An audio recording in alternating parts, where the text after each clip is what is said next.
Hello students, आज हम मधुबन हिंदी अभिव्यक्ति से हंस और कौवा लोक कथा पढ़ेंगे। लोक कथा अर्थात लोगों द्वारा रची गई परंपरागत कहानी, जिसे हमने अपनी दादी अथवा नानी से सुनी है।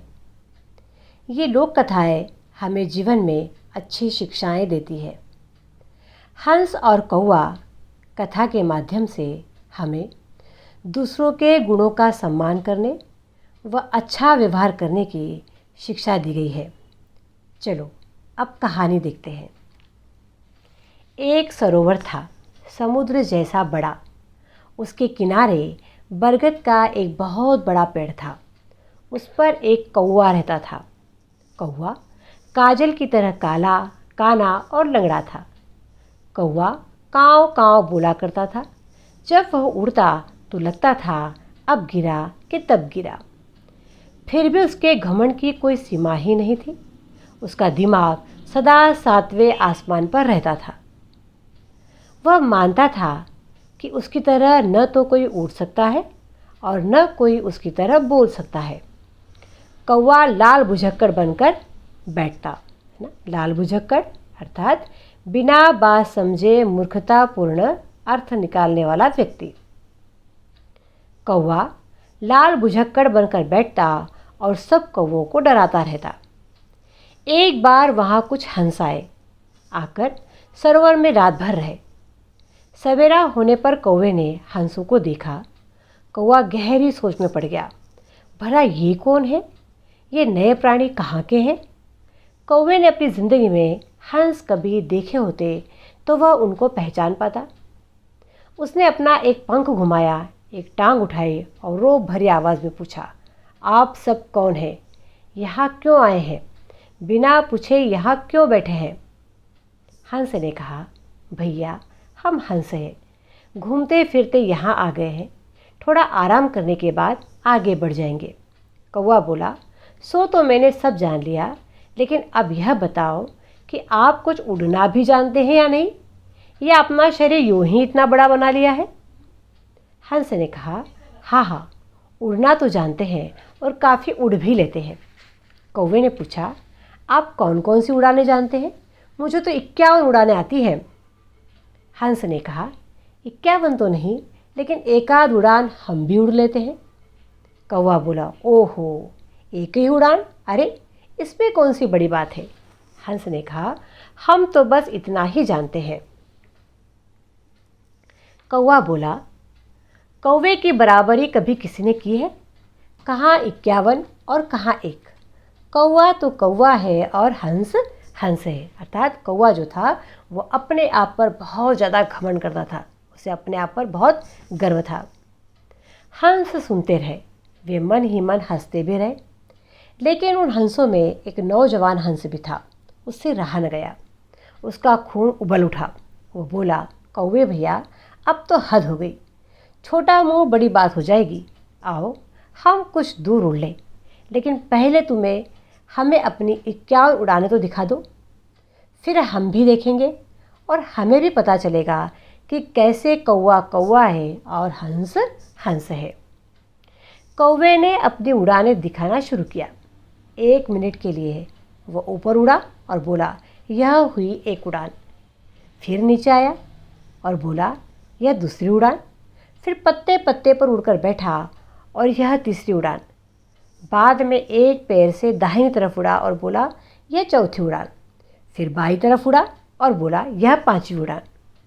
कौवा अपनी ऐसी उड़ानें दिखाता गया। 5, 7, 15, 20, 25, 50 और 51 उड़ानें उसने दिखा दी। हंस तो टकटकी लगाकर देखते और मन ही मन हंसते रहे। अर्थात वे कौवे की उस मूर्खतापूर्ण हरकत को अच्छी तरह से समझ रहे थे। 51 उड़ानें पूरी करने के बाद कौवा मुस्कुराते मुस्कुराते आया और बोला, कहिए कैसी रही है उड़ानें? हंस ने कहा, उड़ानें तो गजब की थी, लेकिन अब आप हमारी भी एक उड़ान देखेंगे ना? कौवा बोला, अरे एक उड़ान को क्या देखना है? यूँ पंखा फड़फड़ाए और यूँ कुछ उड़ लिए, उसमें भला देखना क्या है? हंसों ने कहा, बात तो ठीक है, लेकिन इस एक ही उड़ान में हमारे साथ कुछ दूर उड़ना हो तो चलो उड़कर देख लो। ज़रा तुम्हें पता तो चलेगा कि यह एक उड़ान भी कैसी होती है और कौन कितने पानी में है। कौवा बोला, चलो मैं तो तैयार हूँ। हंस ने कहा, लेकिन आपको साथ में ही रहना होगा। आप साथ रहेंगे तभी तो अच्छी तरह देख सकेंगे ना। कौवा बोला, साथ की क्या बात है, मैं तो आगे उड़ूंगा, आप और क्या चाहते हैं। इतना कहकर कौवे ने फटाफट पंख फड़फड़ाए और उड़ना शुरू कर दिया। बिल्कुल धीरे धीरे पंख फड़फड़ाता हुआ हंस भी पीछे पीछे उड़ता रहा। इस बीच कौवा पीछे को मुड़ा और बोला, कहिए आपकी यही एक उड़ान है ना, या कुछ और भी दिखाना बाकी है। अर्थात वह अभी भी हंस को समझ ही नहीं पा रहा था। हंस ने कहा, भैया थोड़े उड़ते चलो, अभी आपको पता चल जाएगा। कौवा बोला, हंस भैया आप पीछे पीछे क्यों आ रहे हैं, इतनी धीमी चाल से क्यों उड़ रहे हैं, लगता है आप उड़ने में बहुत ही कच्चे हैं। हंस ने कहा, जरा उड़ते रहिए, धीरे धीरे उड़ना ही ठीक है। कौवे के पैरों में अभी जोर बाकी था। कौवा आगे आगे और हंस पीछे पीछे उड़ रहा था। कौवा बोला, कहो भैया यही उड़ान दिखानी थी ना, चलो अब हम लौट चले, तुम थक गए होंगे। इस उड़ान में दम नहीं है, हाथी के दांत खाने के और दिखाने के और है। वह अभी भी हंस की असलियत को पहचान नहीं पा रहा था। उसे अभी भी लग रहा था कि वह उनसे ज़्यादा बेहतर है। हंस ने कहा, जरा आगे तो उड़िए, अभी उड़ान दिखाना तो बाकी है। कौवा आगे उड़ने लगा, लेकिन अब वह थक चुका था। तब तक आगे था पर अब पीछे रह गया। हंस ने पूछा, कौवे भैया पीछे क्यों रह गए, उड़ान तो अभी बाकी है। कौवा बोला, तुम उड़ते चलो, मैं देखता आ रहा हूँ और उड़ भी रहा हूँ। लेकिन कौवे भैया अब ढीले पड़ते जा रहे थे। उसमें अब उड़ने की ताकत नहीं रही। उसके पंख अब पानी छूने लगे थे, अर्थात थकान की वजह से अब वह नीचे आने लगा था। हंस ने पूछा, कौवे भैया कहिए, पानी में चोंच छुआकर उड़ने का यह कौन सा तरीका है। कुछ दूर और उड़ने के बाद कौवा पानी में गिर पड़ा। हंस ने पूछा, कौवे भैया आपकी यह कौन सी उड़ान है, 52वीं या 53वीं, क्योंकि वह पहले 51 तो दिखा ही चुका था। और हंसी उड़ाते हुए हंस ने उससे यह प्रश्न किया। लेकिन कौवा तो पानी में डुबकियां खाने लगा था और आखिरी सांस लेने की तैयारी कर रहा था। हंस को दया आ गई। वह फुर्ती से कौवे के पास पहुंचा और कौवे को पानी में से निकालकर अपनी पीठ पर बैठा दिया। फिर उसे लेकर ऊपर आसमान की ओर उड़ चला। कौवा बोला, ओ भैया ये तुम क्या कर रहे हो, मुझे तो चक्कर आ रहे हैं, तुम कहाँ जा रहे हो, नीचे उतरो नीचे उतरो। वह थर थर काँप रहा था। अरे जरा देखो तो सही, मैं तुमको अपनी यह एक उड़ान ही दिखा रहा हूँ। सुनकर कौवा खिसिया गया। उसको अपनी बेवकूफ़ी का पता चल गया। वह गिड़गिड़ाने लगा। यह देखकर हंस नीचे उतरा और कौवे को बरगद की डाल पर बिठा दिया।